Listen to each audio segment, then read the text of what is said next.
She left you for someone else. But what nobody tells you is this. You're here because something in that title hit a little too clean, didn't it? Maybe you didn't want to admit it. Maybe you told yourself you were just curious.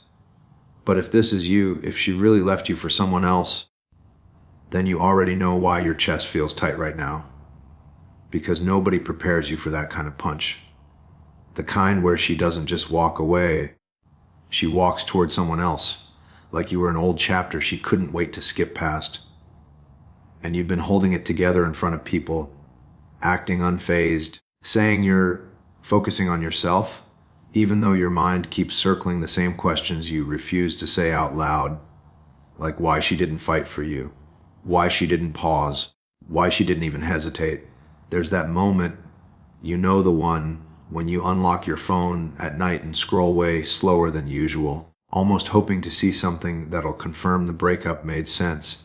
But instead, you see the opposite, their picture, her smile, his hand on her waist. And your stomach drops just a little, not because you want her back, but because it feels like she replaced you faster than you even processed what happened. If this is you, I get it. That sting isn't just jealousy, it's disbelief, confusion, a quiet ache you don't show anyone. And then there are the thoughts you try to outrun, those late night loops where you replay every moment, trying to figure out the exact second she mentally checked out.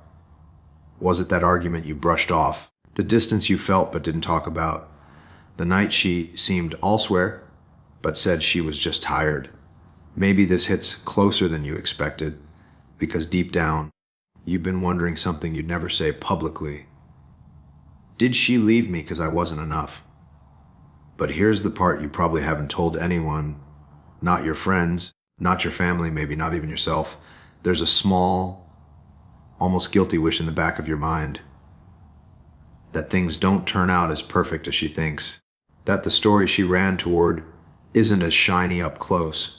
And that wish, it doesn't make you bitter, it makes you human. Because when someone leaves you for another man, it hits your pride, your confidence, your sense of worth, all at once, quietly, in places no one can see. You start comparing yourself to him, his looks, his confidence, his timing. You start scanning your memories, trying to find the flaw you think ruined everything.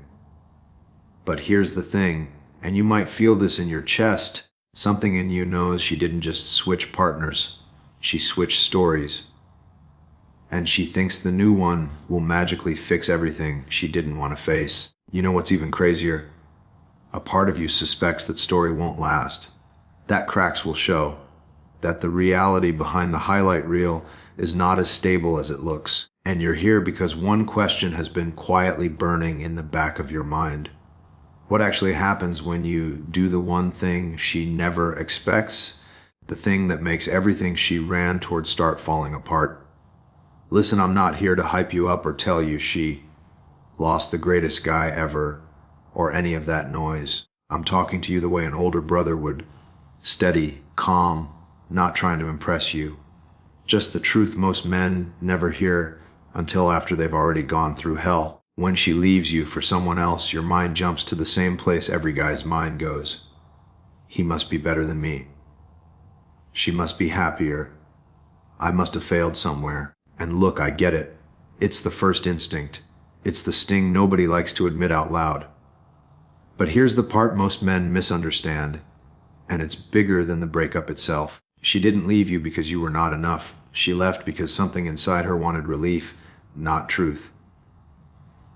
Relief from discomfort, relief from uncertainty, relief from facing her own patterns. Sometimes the new guy isn't an upgrade, he's an escape hatch. I know that's hard to believe right now, especially when your brain keeps punching out images of them together. Her laughing too loudly, him standing too close, and you wondering if that's how she looked at you in the beginning.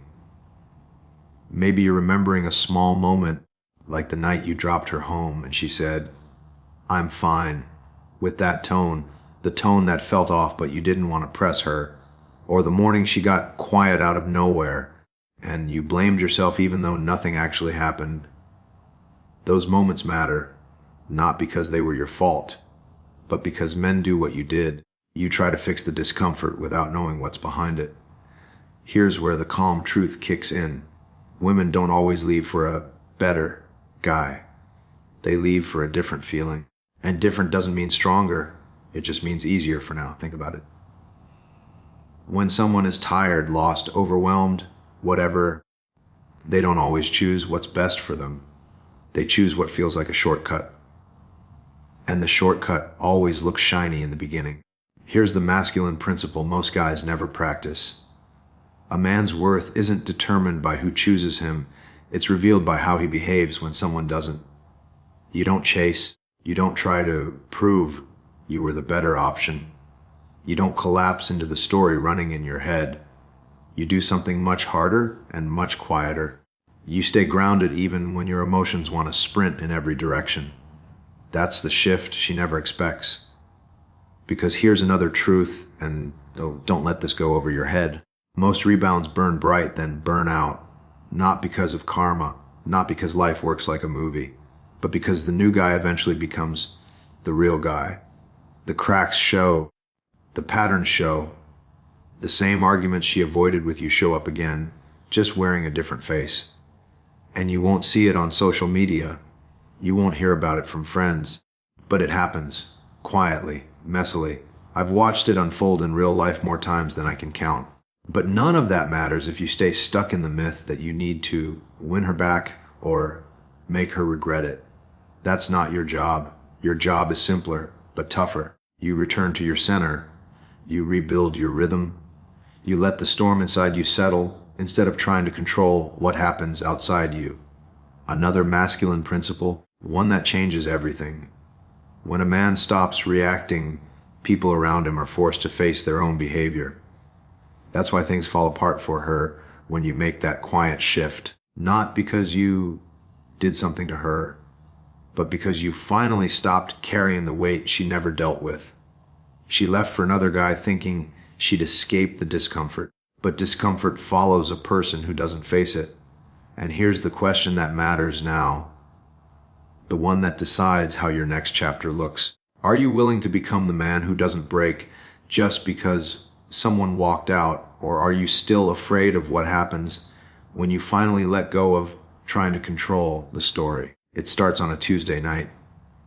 Not the kind with storms or dramatic lightning, just that dull, streetlight, yellow kind of quiet where everything feels slightly heavier than it should. You're sitting on the edge of your bed, elbows on your knees, staring at the unread message you already know the meaning of. Your room smells like your own cologne mixed with the shirt you haven't washed yet because she once hugged you while you were wearing it. It's stupid, but pain makes stupid things feel sacred. Your phone vibrates once, short, sharp, a notification so small it shouldn't change anything, but it does. You open it, and there it is, her picture, his arm, that forced, too wide smile people wear when they're trying a little too hard to look like they chose right. Your stomach drops, not fast, not dramatic, just this slow, sinking warmth that spreads from your chest to your ribs like a bruise forming under the skin. You lock your phone, then you unlock it again, then again. You don't know why. It's like your mind refuses to accept that this is happening, so it keeps checking as if the screen will suddenly tell a different story. You breathe out, long, shaky, almost silent. You didn't know your breath could sound like disappointment. A memory blindsides you, her sitting in your passenger seat, hair tied messy, that half-sleepy smile she only had in the mornings. She was talking about something boring, coffee flavors, or her cousin's wedding, or some playlist she wanted you to hear, but you remember the warmth on her face more than the words. You blink and the memory breaks like glass. You get up, walk to the kitchen, open the fridge, stare at nothing, close it again. You're not hungry. You're just trying to outrun the thought that keeps looping in your chest. Was I not enough? The room is too quiet, too still. You sit back down, run your thumb across your palm, grounding yourself the way someone once told you to do. The fan hums overhead, that low, lazy whir that makes everything feel slightly unreal. You want to text her. You don't. You think about what you'd even say. You don't know? Half thoughts drift in and out. Why him? Was it already happening? Did you ever even hesitate? Was any of it real? Or did you cut yourself off out loud? A small, frustrated exhale. Then something strange happens, so quiet you almost miss it. You feel tired, not weak, not broken, just tired of the same loop spinning in your mind. You grab your phone again, but this time, you don't check her profile. You don't re-watch the smile you don't trust. You don't study the guy you'll convince yourself you're competing with. You open a blank screen, a message box, but not to send anything, just to breathe. Your fingers don't move, but your shoulders drop half an inch, the first real unclenching you've felt since all this started. Something inside you, something small, something quiet, whispers, I don't want to chase this anymore. You look around your room. Everything looks the same, but feels slightly different. It's not clarity, not yet, but it's the beginning of it, a single steadying breath in a storm you didn't ask for. You stand up and walk to the mirror, not to hype yourself, not to force confidence, just to see yourself again without the weight of being compared to someone else. And for a second, a real second, you see it. You're not broken, you're just wounded, and wounds don't decide your worth. You sit back down, calmer now, not because anything changed outside, but because something shifted inside, barely, but enough. You glance at your phone one more time, and this time, the picture doesn't hit the same. It still stings, sure, but it doesn't control your breathing. You put the phone face down. You never do that. It feels weird. It feels good. And somewhere in the back of your mind, a thought appears you didn't expect. What happens when I stop reacting? What happens when I let reality reveal itself instead of trying to force a story? You look at the dark screen. You feel something steady. Maybe the question forming in your chest isn't about her at all. Maybe the real question is, what unfolds when you finally choose yourself and stop giving her the power to decide how your story goes? There's a belief men carry after she leaves for someone else, a belief you probably haven't said out loud, but it sits right behind your ribs like a knot that won't loosen. It's the belief that the new guy proved something you couldn't, that he unlocked a version of her you somehow failed to reach, that he must have done something right, and you must have done something wrong. But here's what you don't see in the moment. People run toward what feels easier, not what feels deeper. I've watched men make this mistake quietly, slowly, almost invisibly. A friend once told me, I think she finally found the connection she wanted. But the truth was simpler. She didn't find a stronger connection. She found a distraction from the parts of herself she didn't want to face. You don't lose her. You lose your own presence. And when that presence fades, from exhaustion, confusion, constant overthinking, a woman who craves certainty will drift. Not because you lacked something, but because she was chasing comfort, not clarity. Another belief that poisons men from the inside, the belief that you must prove she made the wrong choice. This one is dangerous. It makes you perform instead of grow. It makes you look at every step you take as if she's watching, as if every workout, every new outfit, every silent day is some coded message meant to signal you're still worth choosing. But the truth, that frame is backwards. A man isn't measured by who returns to him. He's measured by whether he returns to himself. You remember that one night, late quiet, when you caught yourself replaying the breakup in your mind like a movie you didn't want to watch anymore. You were sitting on the floor, back against your bed, light from the hallway leaking in just enough to remind you. It was way past midnight. Your phone was in your hand, but you weren't texting anyone. You were just there, stuck between wanting her back and wanting yourself back. That moment wasn't weakness. It was your mind trying to show you the real wound. It wasn't losing her. It was abandoning yourself in the process of trying to keep her. She didn't ghost you. You disappeared from yourself. Another belief men cling to, the quiet one no one admits, is thinking the breakup defines your worth, that her choosing someone else is the final verdict on your masculinity. But let me tell you something I've watched unfold in real life. The guy she chooses when she's confused is rarely the guy she stays with when she's honest. People pick partners based on the emotional season they're in. Some seasons are cold, some are impulsive, some are broken. And broken seasons don't pick with wisdom, they pick with fear. I remember a guy I knew years ago who went through this exact thing. She left him suddenly, no warning, no build-up, just a quiet, "I'm not happy anymore," followed by a photo with the new guy way too soon. He spiraled. He tore himself apart thinking he wasn't man enough. But months later, her new relationship collapsed under the weight of the same issues she never dealt with. Not because he wished for it, not because he wanted revenge, but because unchecked patterns always resurface. He told me one sentence I never forgot. She didn't choose him over me. She chose the version of herself she wished she was, and it didn't last. Here's the belief that saves you, the one most men avoid because it demands honesty. You don't need to outrun the new guy. You need to outgrow the old you. Attention is cheap. Respect is priceless. And respect, especially self-respect, comes from stillness, from pausing instead of chasing, from regaining your balance instead of reacting to her choices. You wake up slowly into this truth, not in a moment of revenge, not with some loud declaration of strength. It's quieter, more human. It happens the first time you stop checking her page. The first night you fall asleep without replaying old conversations.